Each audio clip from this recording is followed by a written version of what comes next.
Hi, everyone, and welcome to week 4 of our 2022 Wellness Challenge. My name is Davin, and I run the nutrition program here. This week, we're here to talk to you about creating a body positive environment. And the word body positivity gets thrown around a lot. So I want to give us some idea of what that looks like, how here at FTR or even in your home and your safe spaces, you can continue to make people feel safe, continue to create an inclusive environment for all bodies to exist. And that has a huge interplay into our nutrition and how we interact with food. So let's jump right into it. I'm going to share one of my screens really quickly. If you would like to, and I highly recommend it, go ahead and print off or download or use this worksheet and fill it in as we go along. I'll have some things blank, but some things will be filled. And take any notes that you find valuable to your liking. But it's really a good time to practice and exercise these ideas that we would like to think about. Okay, so to start us off, creating a body positive environment. First thing we want to do, and it's often an exercise that I think is important to continually evaluate, is where do we get, or what are the ideal body types in society? Largely, we're going to look at the masculine and feminine aspects of this, but often the ideal is also called good, right? What are the good body types? What are acceptable body types in our society? And this isn't something we have to personally believe in, but we're just listing the things down that our environment places in our head, right? People have different ideas of what's good. So we should acknowledge those and say, hey, is this true? And where do we see these examples of, right? So for a quick example, and right now, if you'd like to pause it and start to fill in some things, if you get the gist of the activity, but some things that come to mind when you look at the ideal male body type in society is muscular, tall, full head of hair, all these types of things that were portrayed as good or ideal. You can often think to yourself, okay, who has these types of qualities? It's usually actors, people with lots of money and resources. These are the people who uphold this ideal. So that's an example one. The second one here, we're looking at the feminine or female side of ideal body types. So again, think of our actresses, models, people with lots of fame and notoriety, who uphold these different standards, right? Slender, long hair, perfect skin, eyes, lips. And as a male, I can't speak to this as experience, but the strong women in my life are held to this standard, right? This unreasonable standard that's placed on young women, even young men to that extent. So I want us to start thinking about, what are these ideals? Are they realistic for you, right? Are they realistic for most people? And those who do uphold these standards we might have listed down, is it something that's gonna give me so much satisfaction that I'm willing to sacrifice a lot of other things? For us, that might be, I'm sacrificing things I do for my recovery to obtain this ideal, or I'm sacrificing connection with others, maybe when I'm working out, because I'm so focused on obtaining this ideal body type that I'm forgetting about why I came to do this in the first place. Okay, so just thinking about these ideas, questioning them, maybe challenging them, is where we want to start. Okay, so if you haven't done that, pause this video, go ahead and try and fill out that activity. So once you're done with that, I'd like us to move on more towards this idea of, how do we impose these perfectionist standards on people who don't meet them? And a group that comes to mind is those in larger bodies. And larger bodies can mean anything. It can really mean what we think is a normal body to one person, normal size or whatever, is larger to somebody else, right? So a larger body really doesn't have this polarizing image of someone in an extremely large body. When we start to think about it, we tend to think about the extremes. But rather pointing out, within society, people in a normal body per se, the standard is changing so far to thinness, particularly, that more people are falling under a less than ideal body. Okay, so we have these different stigmas and stereotypes. I'd like you to pause, take a second, fill out some of those. Again, these don't have to be our personal beliefs, but as a society, things that we we stigmatize or we label these individuals. And while it might be joking and funny and whatever the case, these are actually really harmful. So take a second and go ahead and fill that out. Okay, once we have those filled out, some of the stigmas and stereotypes that stand out to me that I see in my day-to-day, stigmas against people against larger bodies. They're treated poorly. They're often not taken seriously. So if you think about movie characters, the person in a larger body is never really the hero. They're someone who's funny, you don't take too seriously. They don't take themselves too seriously. Even going further, people in larger bodies don't deserve care, don't deserve to love themselves until they reach some other form of their body size. So important thing to point out, because larger body doesn't actually mean you have to live in one, but our perception of how we view our body can be negative, right? These stigmas and stereotypes don't extend to just people on the extreme. They extend to everybody. It doesn't matter what size your body is. You can experience these stigmas and stereotypes that other people feel as well. Okay, so I want to make that very clear. The next part here we're looking at is how this affects us, right? How does thinking about people who have diverse body types that don't look like the ideal, how does that affect individuals? How does that affect our environment? Okay, so we have this thing called weight stigma. These stigmas, these negative thoughts or beliefs we have about people in different body sizes. And I want to pause and take a second to recognize that also in recovery community, those suffering from substance use disorder also experience stigmas, right? So if you're not quite sure what weight stigma is, reflect on what stigmas we hold against those who suffer from addiction, right? Those are very apparent, those stigmas, and they're wrong, but they're extremely harmful. Somehow society has managed to believe that those who have addiction, and I'm just speaking in society and people who don't know those in the recovery community, it's a choice. If they only knew better, they choose better. They're bad people. All these stigmas we hold against those in the recovery community, that's important to acknowledge, okay? So we transfer it back to weight stigma, right? How do these stigmas are held against individuals? That could be taken so far as that individual starts to believe that these things are true. So they internalize these ideas, these negative ideas about who they are as a person, right? I'm worthless, or my body's not good enough, I'm not good enough, those types of ideas. And those things that I just mentioned, they can lead to significant psychological distress, right? Anxiety, depression, low self-esteem, okay? And ultimately what this would lead to are disordered eating behaviors. And we may have heard of those terms before. We may have never heard of it in the way I'm proposing it as far as food and eating goes. But disordered eating behaviors look like skipping meals, skipping food altogether, having a good food and a bad food list, something like avoiding an entire food group. All of these we would consider disordered eating behaviors, and they would not be considered normal. Unfortunately, in society, and I want to point this out too, that sometimes we normalize disordered eating behaviors, right? An example is someone who frequently skips meals, right? We could call that potentially fasting, right? We call it fasting these days. Or having binge eating, for example, we call that a cheat meal. So starting to recognize that different things that in society we will normalize and say, oh, you're just being healthier. Oh, you're just practicing this. It's important that we call those things out for what they are. They're disordered eating behaviors that don't support someone's health or someone's recovery, okay? So here's where we have the opportunity to create an environment that's centered around the idea of normal eating, right? And normal eating has vast definitions, but I'm gonna read this one to you because I feel like this one's so well written, so encompassing in all the flexibility that normal eating has to offer, okay? So I'm gonna read this definition to you. What is normal eating? Normal eating is going to the table hungry and eating until you're satisfied.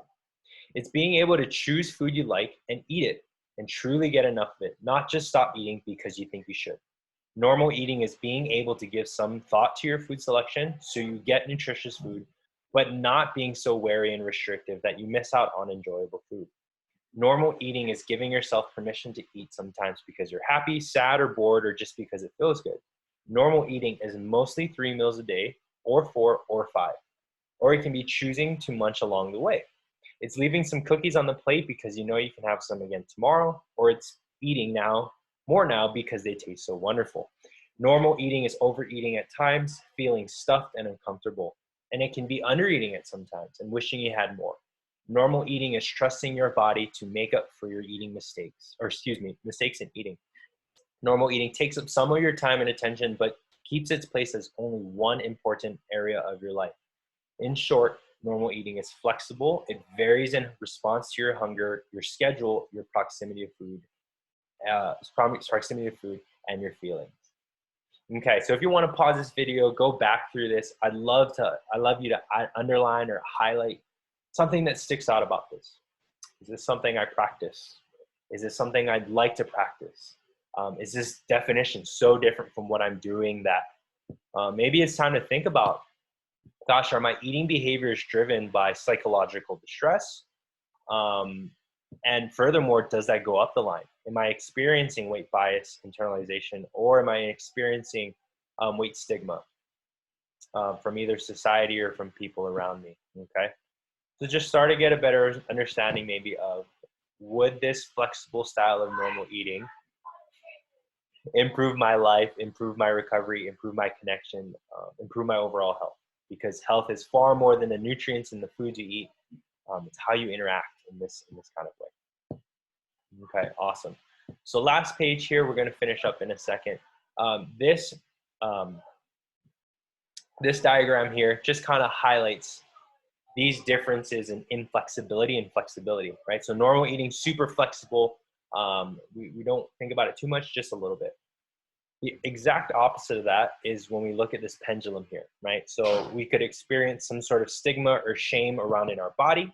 Typically what might happen is that leads to some sort of restriction of food. And that restriction ultimately leads to some sort of deprivation, right? I'm going to cut out this entire food group. I'm going to lower my total intake down so much.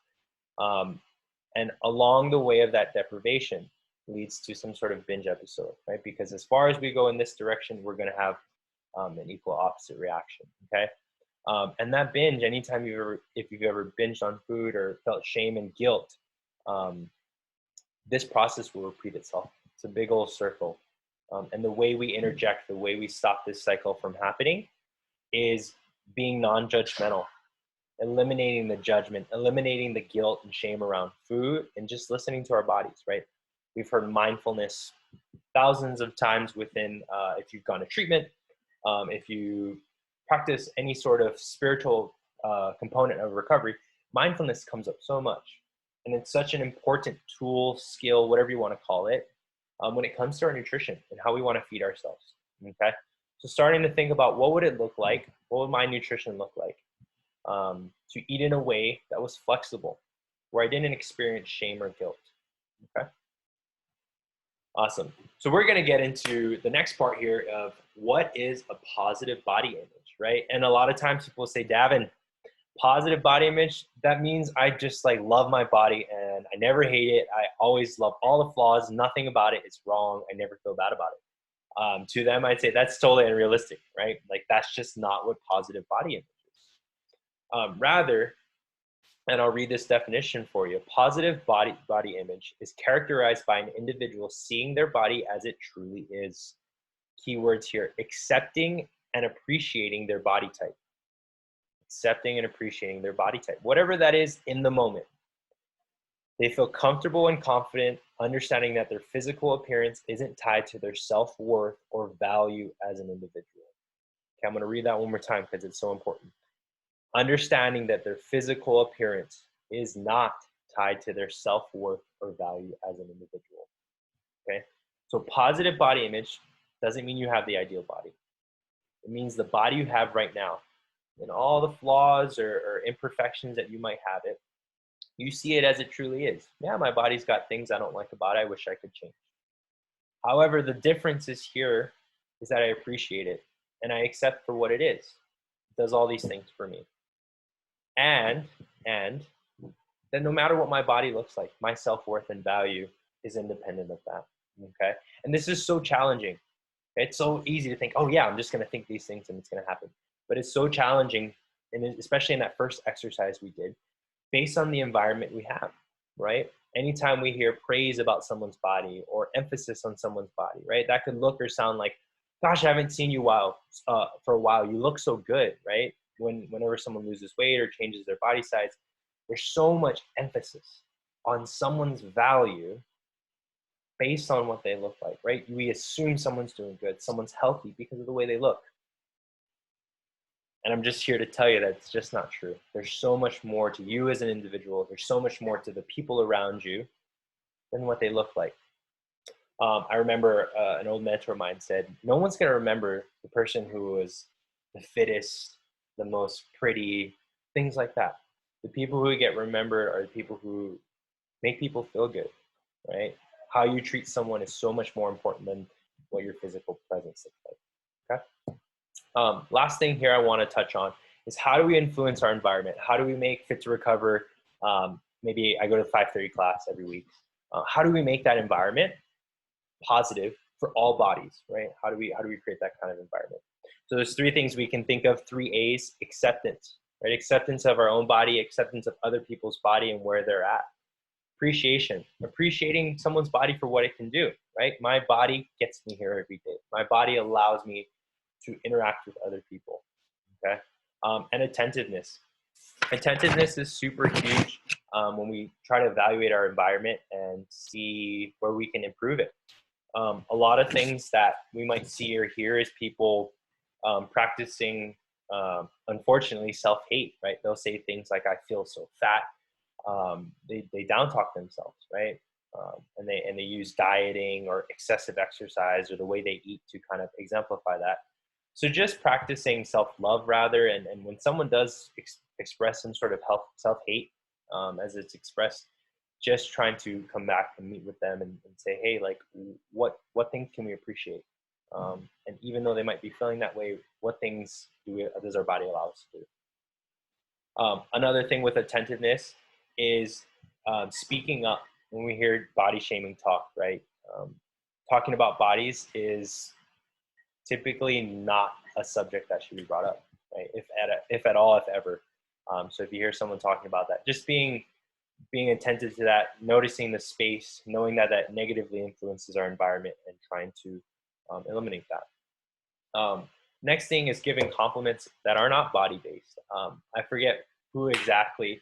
I know Amy does it. I know Marina does it sometimes in the class I've been. Giving compliments to other people, right? But not based on their body. Something not physical, and complimenting something on someone on that is super powerful, right? Because it's, hey, you're a person more so than what you look like, and I want to appreciate that. Okay. Last thing here, what are things that create negative environments, either at your home? If you have young ones, this is an important thing to kind of think about. And here at FTR, perfectionism, comparing, and being critical and judgmental. Those things create a negative environment where people feel unsafe. People in different body types feel unsafe. People who have maybe a negative body image will not feel safe to try and work on acceptance, appreciation, and attentiveness. Okay, so with that, I know lots to think about, lots to evaluate in our own journey. So I would love if you guys just pull me aside if you have any questions, thoughts, or ideas about this one. I hope you really enjoyed it. February is National Eating Disorders Awareness Month. So try and learn as much as you can. Know that this community is impacted by eating disorders and negative body image. So the more work we can do to educate ourselves and create a positive environment, we're all going to benefit from that. Okay. So thanks for tuning in. We will catch y'all next week for some gut health. Okay. Take care. Bye.